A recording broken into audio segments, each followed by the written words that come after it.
Excella Education Study in USA assured scholarship. Contact 9881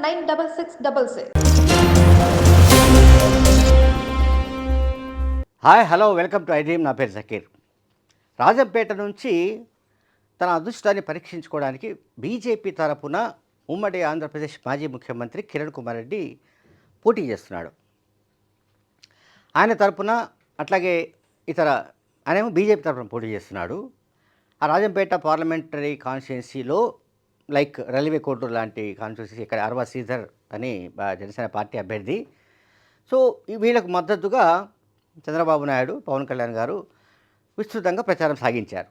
రాజంపేటలో railway కోడూరులో ప్రచార సభలు నిర్వహించారు. ఈ సభలో వాళ్ళ స్టేట్ ఫైట్ జగన్తో కాకుండా బహుశా రాజంపేటలో ఆ ప్రాంతాల్లో మంత్రి పెద్దిరెడ్డి రామచంద్రారెడ్డికి ఆయన కొడుకు మన వైసీపీ లోక్సభ పక్ష నాయకుడు మిథున్ రెడ్డికి పరపతి బాగా ఉన్న కారణంగా, వాళ్ళకు మంచి హోల్డ్ ఉన్న కారణంగా వాళ్ళిద్దరిని టార్గెట్ చేసుకొని వీళ్ళంతా ప్రసంగాలు సాగించారు. సరే, ప్రసంగాల్లో అంటే పాత ప్రసంగాలే, కొత్తగా అందులో కొత్త పాయింట్స్, కొత్త ఎలిమెంట్స్ మనకేమీ కనిపించడం లేదు. కానీ అక్కడ అసలు కిరణ్ కుమార్ రెడ్డి రాజంపేట కాన్స్టిట్యున్సీని సెలెక్ట్ చేసుకోవడం కరెక్టా కాదా అనేది మనకు తెలియదు.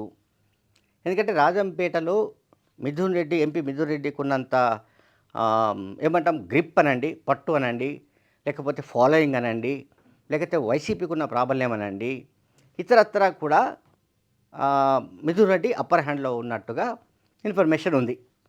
కూటమి తరపున అక్కడ బీజేపీ పోటీ చేస్తోంది, కిరణ్ కుమార్ రెడ్డి పోటీ చేస్తున్నాడు. అయితే ఇక్కడ ఈ సభలో మన పవన్ కళ్యాణ్ గారు అంటే మిథున్ రెడ్డిని మరింత ఆయన గ్రాఫ్ను పెంచే విధంగా మాట్లాడాడు. ఆయన ఆ విషయం ఆయన మర్చిపోయాడు. కొన్ని సందర్భాల్లో మాట్లాడుతున్నప్పుడు చాలా ఒళ్ళు దగ్గర పెట్టుకుని మాట్లాడాలి, అంటే చాలా ఆచితూచి మాట్లాడాలి అంటారు జనరల్గా.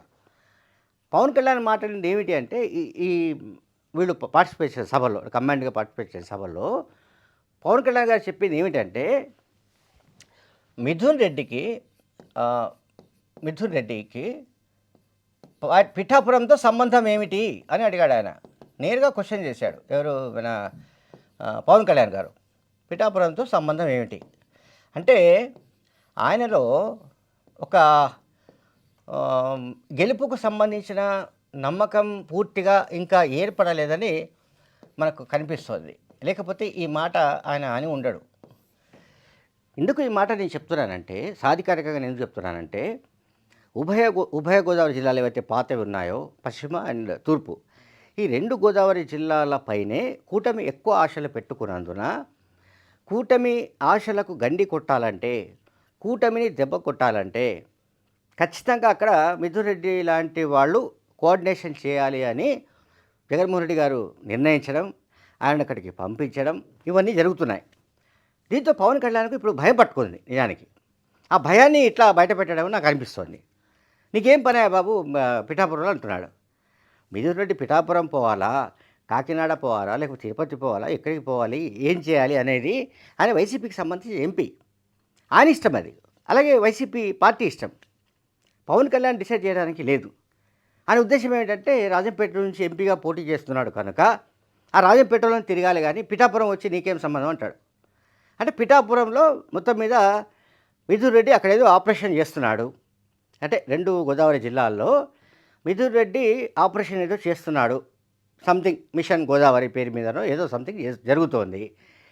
దాంతో పిఠాపురం నేను పోటీ చేసే చోట ఏమవుతుందో అనే భయంతో ఆయన కొన్ని విషయాలు మాట్లాడేట్టుగా మనకు కనిపిస్తోంది. అంటే ఓవరాల్గా వీళ్ళు వారాహి విజయభేరి అయినా, ప్రజాగళమైనా, మరొకటైనా ఇప్పటి ప్రభుత్వం వైఫల్యాల్ని చెప్పాలి, వివరించాలి. తాము అధికారంలోకి వస్తే సరే, ఇప్పుడు ఏవైతే చెప్తున్నారో మహిళలకు ఉచితంగా బస్సు ప్రయాణం, లేకుంటే ఇంకా ఏవో కొన్ని పథకాలు, సూపర్ 6, వాటి గురించి ఎక్కువగా విస్తృతంగా ప్రచారం చేసి ప్రజల మన్ననలు పొంది అధికారంలోకి వస్తే ఎవరు కాదడానికి లేదు. ఎంతసేపు జగన్ గారిపైన ఏడుపు, మిథున్ రెడ్డి గారిపైన ఏడుపు, పెద్దిరెడ్డి రామచంద్రరెడ్డి గారిపైన ఏడుపు, మరొకరిపైన ఏడుపు. అంటే వాళ్ళకు బాగా పట్టుంది. అండ్ సరే వాళ్ళ వాళ్ళంతా నేరాలు ఘోరాలు చేసే ముఠా అని కూడా మాట్లాడడానికి ఈ కూటమి ప్రయత్నిస్తోంది.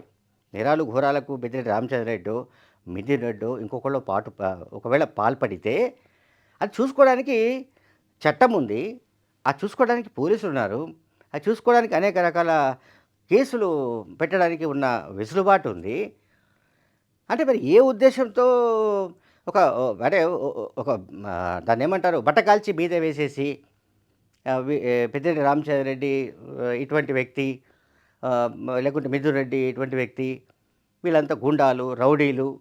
ఈ రౌడీలు, వైసీపీ రౌడీలు, గుండాలు నేను భయపడేది లేదని పవన్ కళ్యాణ్ గారు పదే పదే చెప్తున్నారు. అది సినిమాల్లో అయితే ఓకే, కానీ నిజ జీవితంలో నిజంగానే గ్రౌండ్ రియాలిటీలో నిజంగానే ఒక 20 మంది రౌడీలు వచ్చి మీద పడ్డారు అనుకుందాం. పవన్ కళ్యాణ్ గారు ఏం చేస్తారు? నిజంగా ఫైటింగ్ చేస్తారా? ఉందా? అంటే ఆయన ఏమంటారు, అటువంటి తర్ఫీదు ఉందా ఆయనకు? ఫైటింగ్ చేసేది ఉందా? సినిమా లేకపోతే నిజ జీవితమా, రాజకీయాలా? ఇవన్నీ తెలియని పద్ధతుల్లో ఆయన ఈ రకంగా మాట్లాడడం అనేది అంతిమంగా అదేమి ఆ కూటమికి ప్రయోజనం కలిగించే వ్యవహారం ఏదే కాదు అని మనకు స్పష్టంగా చెప్పవచ్చు. Thank you very much.